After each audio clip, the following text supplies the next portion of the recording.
Yeoman Shimon and his sons, let there be light, if you will. He brings, inserts a breath of life into what's a partial abyss, having someone that's incarcerated. Lord willing, as the rabbi would say, he wakes up to a new day. He travels safely. He goes, and hopefully the institution is not on lockdown. Again, he benefits from having a smoother process with which to visit. He hopes to find the inmate in relatively good health. He imparts that human contact I mentioned earlier, and he visits and imparts whatever he can.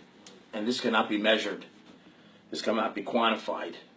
And there's clockwork to the rabbi's visits. He tries to visit one time a month, and some people are incarcerated for a length of time. If someone were to be in 15 years, that would be 180 visits. Now, who's ever heard of such a thing?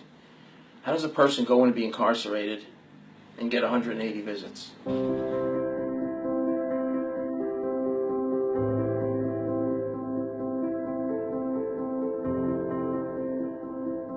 For 30 months, he came every month to see me. He didn't have to come to see me because I was the only Jew. You know, I mean, I was the only Jew there, and to drive that far out of your way to see me made me feel part of something, more than just me. There was more out there than me. You know, I mean, I belonged to something. At that time, both my parents were gone, aunts and uncles gone. I had no family, and the rabbi made me feel that no matter where I went in the world, I had a family. I had a Jewish family. There was always support in jail, support out of jail, support today, even, you know, up till now. And I'm sure there'll be support in the future. You know, I mean, the rabbi it doesn't look like he's going to drop me.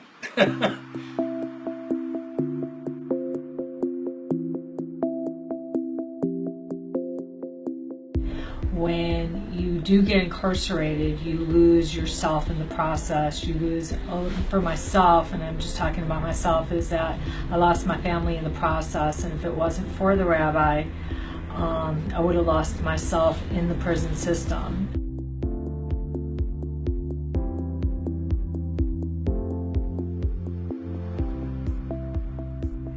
Rabbi Shimon Chabad has pulled me through many of crises where I was faltering and ready to give up.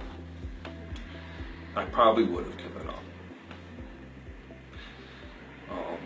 It gets very difficult when you don't have somebody to lean on and to talk to and to tell you things will be okay, to show you the positives as opposed to the negatives that are always going through your brain.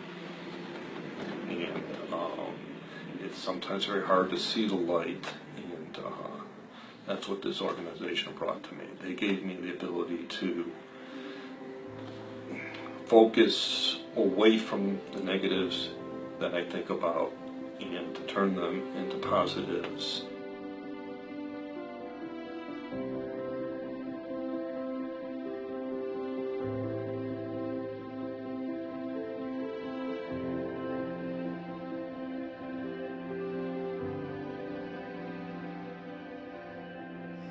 My husband went to jail.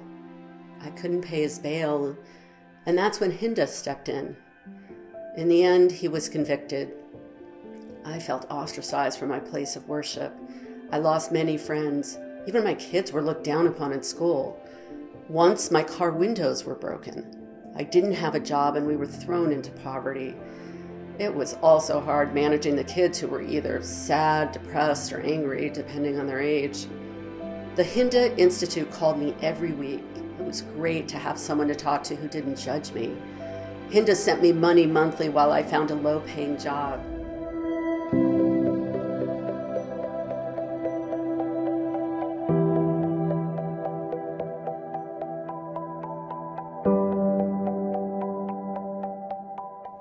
What I found with Hinda is a group of people that understood what it was like. You know, I was met with an outpouring of love and support and compassion that I really could not find anywhere else.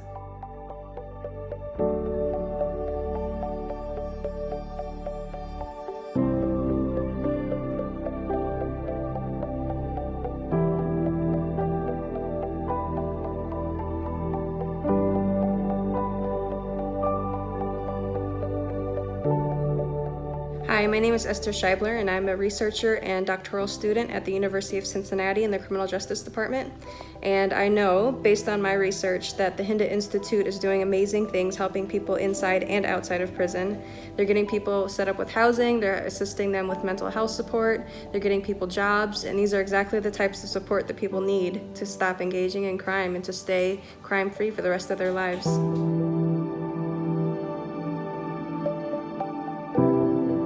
When I was in prison, his sons and Rabbi Shimon would come and they'd share Torah stories and better understanding of them, which was very uplifting because I had really no prospects.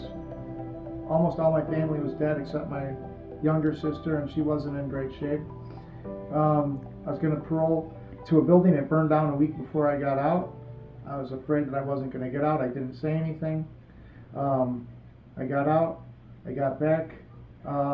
This dire situation of no car, no money, no prospects. My sister Amy died 2 weeks after I got out, and Rabbi Shimon and Hinda got me an apartment, which was, to get everything in order, that was the main thing I needed, and if I didn't have that, I couldn't have got anything done. Instead, I got a job. I got my old job back. After that, I got a job at a Mexican pool hall at first, actually. It wasn't a great job, but I only had to do that a couple weeks. Then I got my old job back, got everything together, it gave me the time, and then they had the classes that I did online, the peer support, just a bunch of, so many classes. There's so many of them if you look at the website, and it's been great, and now everything's together good. Got a nice place to stay, families well taken care of, eat well, and have time to study, and I want to help him to help, and I hope you want to help too.